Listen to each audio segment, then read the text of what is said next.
Hello everyone, welcome to my channel. I'm once again joined by Fernando, and this time we'll be talking about his Film Kid deck that he piloted to a first place finish in one of our local tournaments. Fernando has absolutely dominated our local One Piece scene in Set 2, and he's currently on an impressive win streak, so I wanted to recognize him for that. But yeah, how's it going, Fernando? Pretty good. Thanks for having me again. Yep, always good to have you on, and congratulations on your win streak. Thank you. So you've been playing Film Kid since the beginning, but you would always kind of play it for fun or in between rounds, and it wasn't until recently that you revisited the deck and brought it to a local tournament. So what inspired you to give the deck a second look in a competitive sense? So for me personally, I think the strategy of flooding the board all in one turn over the course of the game to just gain advantage and do 5k swings is very powerful. Behind your board, you have the kid leader to just close out the game. So it's just poking your opponent, and then also Nami being like the most important card to just add cards to your hand to counter out of stuff, and then you can just use your leader ability multiple times to just close out a game. I just thought that was a really good strategy in the format that we currently have. Yeah, I think that this is a good choice for the current meta. You know, even with all the removal decks out there, they can't get rid of everything, right? And you're just constantly flooding the board. And once this deck is rolling, it is really hard to stop. But what do you think about Film Kid's recent popularity overall? I think it's very interesting that it took this long for it to come up. I know at the beginning of the format, people just stopped playing this leader altogether and just focused on Kinemon and figuring out that deck. But I always thought this was still the better leader into the format. And I think this playstyle really complements this leader very well. Just increasing the hand size with the Nami and Bonnie, and if they're not answered, just looping them with Law. It just generates a lot of value for you, and they can just outpace a lot of decks in the format. So Yeah, that's definitely an opinion that we share. I was always still on board with the Eustass Captain Kid leader over Kinemon. The Odin is really strong, and I think a lot of people looked at it like, okay, you have a bigger double swing with Odin, and you're playing cards at value, which is true, and Kinemon's a great deck still. But just having that double swing built into your leader, I think there's a lot of different things that you can do with that in terms of the characters that you play in your deck, and this is definitely one of them. So but yeah, you have a really good list here, and I'm gonna let you just get into that. So whenever you're ready, it's all you. yeah, so starting off, we have the leader, Captain Kid. Just activate main once per turn, resting 3 Dawn. Trash one card from your hand, and then set the leader as active, so it allows you to do a double swing in late game. He can hit 12k, so it just applies a lot of pressure. And even like mid to late game, if they have a board and everything's suspended, and you just have your leader, you can rely on him to clear bigger bodies and bigger threats as well. So I think the leader is very versatile. But moving on, we have 4 of the Jewelry Bonnie. It's one of the searchers in the deck. It finds any supernova card by just tapping it and paying 1 Dawn. After that, we have Scratchman of Pooh. He's just a 2k counter that has supernova in the trait. After that, we have Tony Chopper. He's the 2k counter for the film deck. I have seen value in playing the card against like Law or like lower body decks, like maybe Zoro as well, just to rest 2 cost or less characters and just to gain board advantage. And you can always add them back to hand with Law if you're able to do that. Next we have Bart, the 2-drop film card that allows you to suspend him end of turn to unsuspend any film card that you have aboard. This allows you to protect your Nami, to keep filtering cards, and protect your Luffy, so it allows you to swing your blocker Luffy and unsuspend them, or usually the 2 targets that you want to focus with Bart. But any of your film cards can be unsuspended with him, so I think it's very important. After that, I just play the 2 Ezo. It's a 2k counter that can rest a 4 cost or less. Usually use it as just a 2k, but at the end of the game, if you have one, you can use it to close out the game if they try to establish blockers. After that, we have the second searcher of the deck, the Nami. So Nami, on play and when attacking, by resting 1 Dawn, search the top 3 for a film card. In the current list, we have 26 targets. It was important to make it a higher count because it's only the top 3, but rarely do I miss using this ability, and this is what really makes your hand size kind of crazy. After that, we have the 3 of Usopp, which is a 3-drop 5k vanilla that plays off the Brook, which is one of the combo pieces. Then next is that Brook. Brook plays a 3 cost or less film card or straw hat from your hand. So the main component that you want to do is the Nami, of course. Bart and Usopp are good targets. After that, we have 4 of the Roronorazoro. We just 6k 4-drop vanilla. That is the other combo piece for the 7-drop Luffy coming up in the list. You want to apply damage. This is the card that you want to play. Then we have the middle ground between the 7-drop and the 4-drops. We have Frankie as a 3 of. I see Frankie as a good stepping stone to get to the 7-drop turn. On curve, it's very good. Next card we have is 4 of the Trafalgar Law blocker that lets you bounce a card to play another 3-drop or less. This card is very important in my opinion in this list. Looping Jewelry Bonnies or Namis to just gain advantage in hand size is crucial for me, especially when you're flooding the board. Because if you're not doing that, then you're kind of filtering your hand onto the board and then you're stuck with like a lower hand size. So these cards are very important.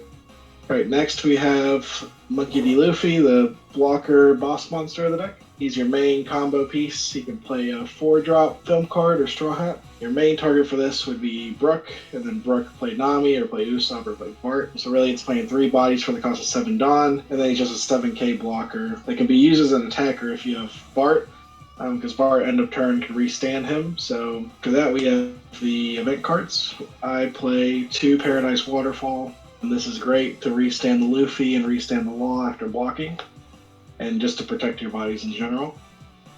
And after that, we have 4 Punk Gibson to round off the list. Probably the best counter in the game, really, with the trigger that it has, because it can rest anything unconditionally. And that's why I have it at 4 copies. And that rounds off the list. All right. Yeah, this is a relatively inexpensive deck until the Treasure Cup Bartolomeo shot up in price, so...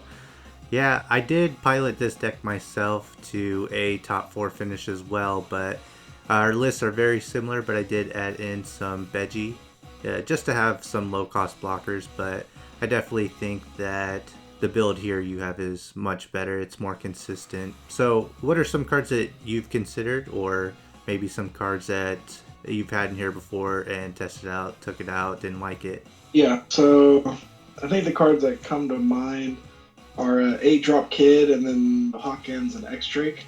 And I really think that in this list, there really isn't that much wiggle room because you want to keep the film package high, like I said before. And really the other cards are just staples. But I think Frankie is the flex spot. So I think 8-drop Kid doesn't really have to be a 3-up. You could probably win the mirror just because of 8-drop Kid. And then depending on your local meta, Hawkins is amazing into green in the Whitebeard matchup. And then X-Drake is good into any deck that has 4 drops or lower that you just want to remove just by hard casting. It's a 6k body with a counter as well. So I think those 3 are cards that you can play instead of the Frankie. Yeah, I think that, like you said, Frankie is a bit of a flex spot, but it is nice to have 7k power. That way it's out of pistol range. Supernova, X-Drake, Hawkins, those are both in pistol range. So Frankie's kind of a nice addition there, and it is searchable off of the Nami. And then the 8-drop Kid, once you build up that hand size and then you drop an 8-drop Kid, and let's say you have like a 7-cost Luffy blocker on board, then, I mean, who's getting around that, you know? They're going to have removal like the Black Deck or Classic Otama Pistol, but then they're, you know, wasting a turn doing that and having less Dawn to work with to deal with the rest of your board, so... 8-drop Kid I'm definitely a fan of, and that's a card that I want to try out. But yeah, those are some good cards to consider, I believe. So you got first place with this deck recently. Are there any tips that you have for anyone that would want to play this deck? Really, the main things are you want to know when to go for game with this list. If you don't have blockers established and you don't think you can survive the turn, you just want to start being very aggressive with your leader. And I say that probably mainly into the red matchups, because they can just blow up your blockers and start going for game. And besides that, in general, I think with this list, it's very important to calculate your turn ahead of time.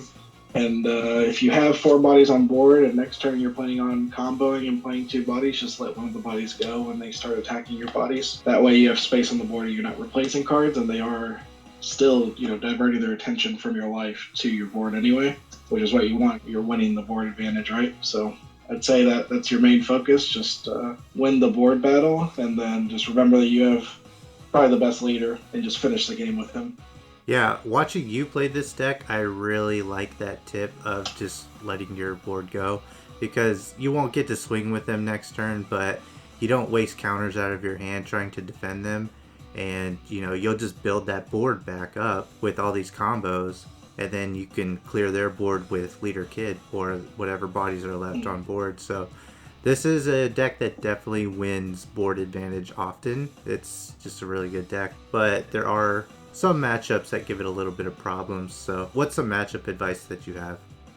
Yeah, I would say really the consideration of 8-drop Kid is really important to the Dofi matchup, because before you add that card, you have really your boss monster and everything else in the deck just gets bot decked by Mihawk or bounced by their Dofi.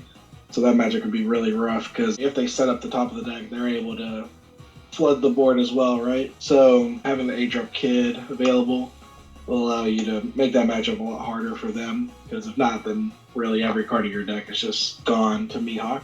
So I'd say that matchup's pretty rough without the addition of 8-drop. You need to just know that the longer the game goes, especially against blue without 8-drop, it's more in their favor, because the more Mihawks they set up on top of the deck, and just know that they're going to draw, it's just harder for you to end the game.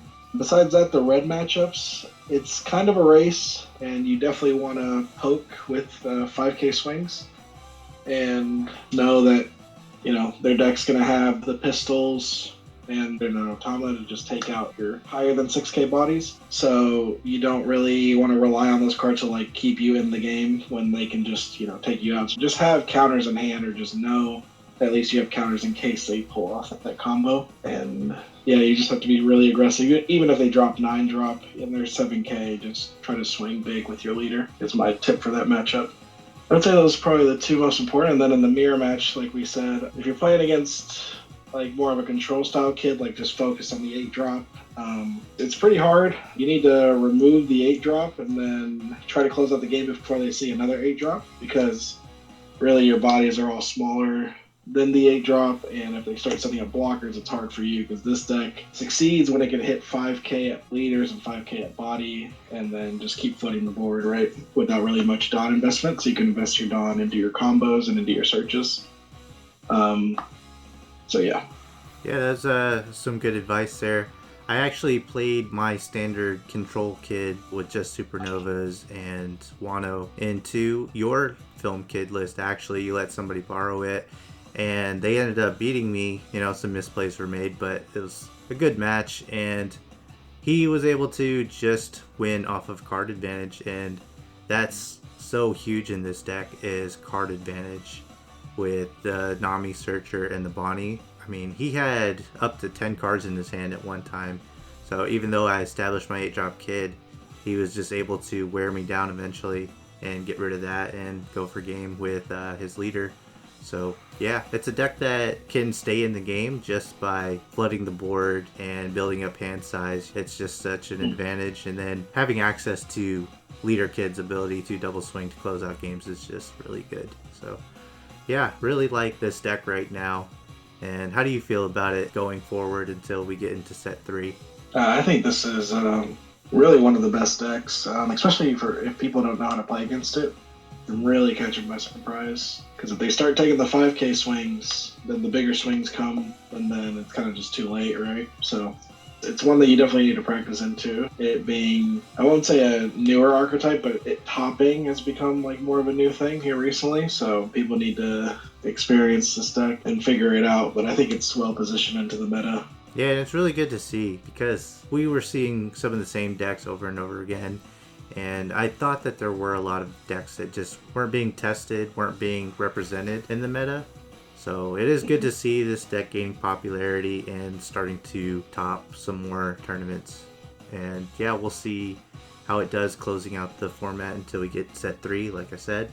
Yeah, anything else you want to say about Film Kid? The only other thing is that I can't wait to get more film cards really in the color. Once we get more green film cards that can combo with these cards, the deck will probably just get even better really. So just excited for that.